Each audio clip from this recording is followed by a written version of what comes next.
Hi guys.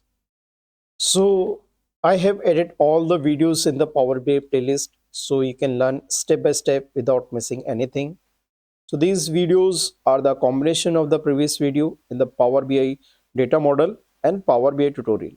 So if you missed that videos, I request highly recommended watch it first to understand that concept clearly.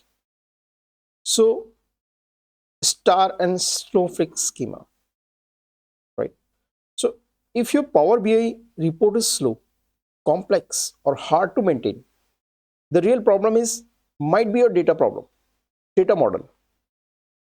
So in this video, you will clearly understand the difference between the Star schema and the Snowflake schema, and which one professionally actually used in the Power BI, right? So what is a Star schema? Let's try to understand that first. So in the Star schema itself is a name of the star. So it is looks like star, like one the fact table in the middle, and all the dimensional table is the surrounded by, connected with the this one fact table. See the product table connected in this star sales data. This calendar table is also connected here.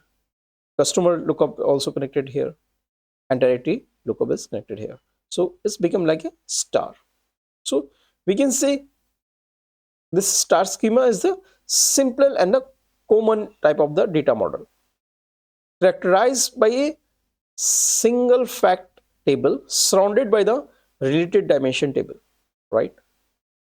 And let's try to understand the Snowflake schema. Snowflake schema is like a not directly connected to the all table. It's connected to the, like this table, sales table is connected to the product lookup, and product lookup is connected to the this table, and this table is connected to the different table. So in the chain, it's become like a chain. So it's a Snowflake schema. So Snowflake schema is an extension of the star, including the relationship between the dimension table and the related sub-dimension table. Like it is connected to the sub-dimension, is connected to the sub-dimension. See this product key connected to this product key in the product lookup, and in this table the product subcategory connected to the product subcategory, and here product category key is connected to the this product category. So this all are the connected like this. The simplest way. Star is simple and this is a little complex. So I hope this I have cleared Star and Snowflake schema, and I have cleared so many topics in the Power BI model. Let's try to do a practical example with the real world example, how we do in the practical way. So we'll do a assignment in the next video. So stay tuned. See you in the next video.